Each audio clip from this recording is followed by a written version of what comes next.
Okay, hopefully everybody is ready for today's player deep dive. This one I'm going into another rookie. Obviously, I've done Tuasivi Nomura, the linebacker out of Fresno State. We then moved on to Lathan Ransom, and then yesterday's video or audio was on Cam Jackson, the defensive tackle out of Florida. Today, we're staying in the SEC, and I'm moving over to another SEC defender in Princely Umanmielen, becoming a Carolina Panther. Let's go.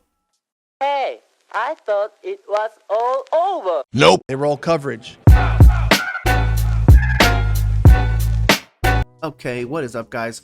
Obviously, you guys are here for one thing and one thing only, and it is roll coverage. But no, seriously, you're here to learn about Princely Umanmielen. Make sure you learn how to say it. Again, I'm going to enunciate it for all the people in the back. Princely Umanmielen. And again, that's something directly from him. In fact, I put out a TikTok about it where it was him directly explaining how to say his name. So Princely Umanmielen is a Carolina Panther.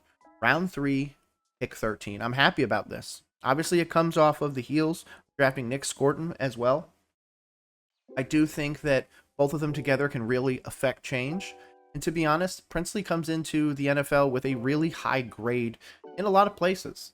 We're talking about a 629 prospect grade through the NFL.com rankings, 6'4", 244 pounds, 33 7/8 inch arms, and of course a 9 5/8 inch hand out of Manor, Texas.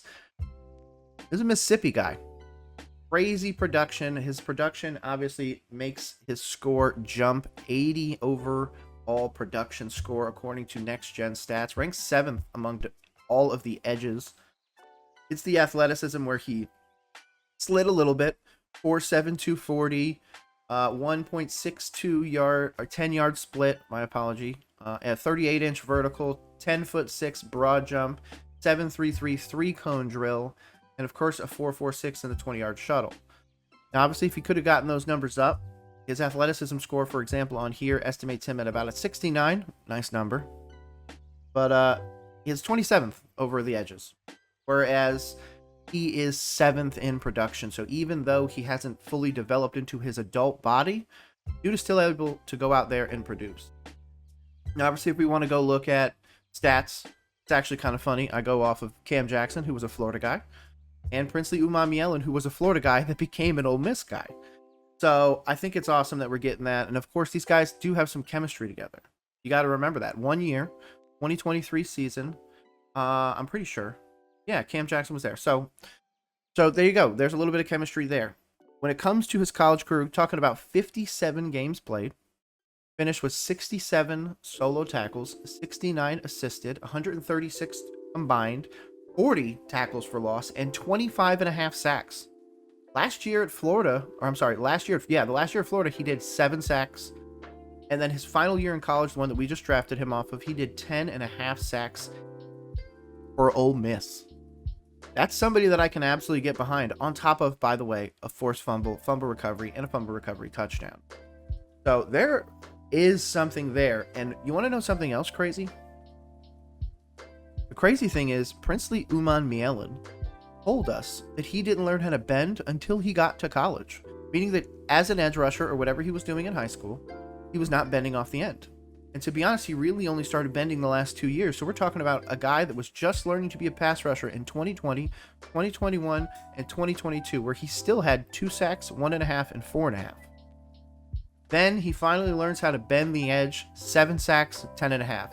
Is there a chance where he's able to translate that to the NFL? I think so. Especially if he's able to, again, step into that man body. I obviously know that not every player is going to come out there and just immediately be able to dominate these true men of the sport. But hey, man, the Lagos, Nigeria native, I got to give it to him.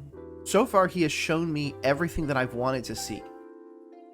Not just that, but post-draft, I am incredibly happy with the decision that we went to go get him.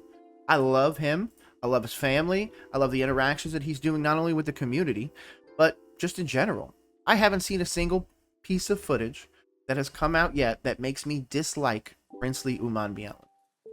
Now, obviously, if you want to go look at the tape, that's going to further solidify my thoughts that Princely was probably a first, if not second, at the latest pick. But hey, was just a weird draft. A lot of guys fell. Shoot, Mike Green was a second round pick, I think. So there is absolutely some interesting opportunity with Princely. Now, obviously, I'm going to go over some of his accomplishments. I'll do it really quick. Career highlights. 2023 All-SEC second team. Ted Hendricks Award finalist. CFN SEC Defensive Transfer of the Year. USA Today All-SEC. All-SEC first and second team. Oh, shit. I'm sorry. That's All-American. He also got All-American second and third team. I mean, stats over his career, we've kind of already went over. I think that there's so much. We're talking about games where he was actually able to really affect stuff at the next level. 2 total, let's see. Oh, that is the sacks. Oh, wow. Okay, so games where he had sacks. Middle Tennessee, he had 1. He had 1 against Georgia Southern. 1.5 against Kentucky.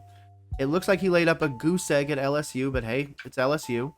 2 sacks against Oklahoma. 2 sacks against Arkansas. 2 sacks against Georgia. Then following it up with 1 final sack against Florida. And then the last 2 games were just kind of the end of the season, it looks like. So with that, and then obviously he plays Duke. Go Duke.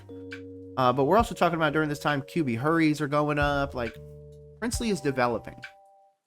Now, in this offense, Princely really has an opportunity to build long-term. The people that he's sitting behind right now in the depth chart, according to ESPN, of course, is DJ Wanham and Pat Jones. Talking about Princely specifically. Now, if we want to go look at Nick Scorton, our other pass rusher that we went and got, he's actually put up as the SLB, I guess, slot linebacker or something like that. Nick Scorton, then it's DJ Johnson, then it's Boogie Basham.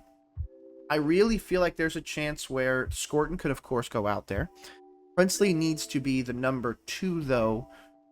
I think he's better than DJ Johnson. Honestly, even as a rookie, I think he's better than him.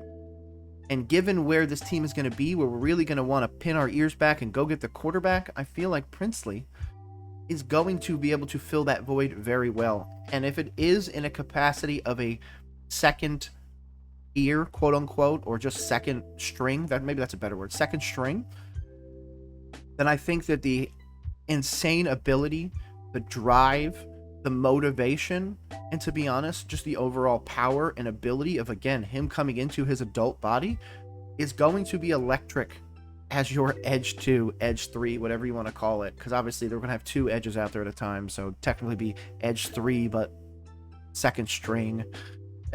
It's kind of a weird thing to think about. But regardless, I do think this is where Princely is. After 1 year, I predict Princely to have at least 4 sacks. And mind you, they're going to come in some really interesting places. They're going to come in some really interesting times. But regardless, Princely is somebody that I am so happy is on this team. Is there somebody that you feel the same way about? Because to be honest, Princely's one of the top people for me.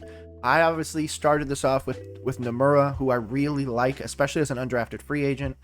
We're talking about Lathan Ransom, the guy that just won the Natty. We're talking about Cam Jackson. And now, of course, we're getting to Princely Umanmielen. So personally, I think I got to keep this going. I'm super excited about the next one. I think in the next one, I'm going to have to do the guy that was drafted before him and Nick Scorton. And you know what? I'll hold Teteroa McMillan until the end. I think that's just fair, right? He was our first overall pick. He can wait a little bit. Regardless, my name is Nick. This has been Roll Coverage. This is just my quick thoughts on Princely Umanmielen. But I want to know yours. I want to know your thoughts on Nick Scorton as well as Teteroa McMillan. And hey, if you haven't checked out the other episodes, make sure you check them out. I put them out on YouTube for free. And hey, if you are around your computer or around your phone around noon every day, I am also doing something interesting. I'm giving out free fantasy advice. So if you have questions about your fantasy team, about what you should draft, you want a dynasty ranking, anything like that, any fantasy opinions you need, make sure you come check out with me live on stream on Twitch, twitch.tv/rollcoveragepod, where I'm also doing a agility only old school RuneScape run. So come hang out with me starting at noon. Otherwise, I'll check you in the next one. Peace.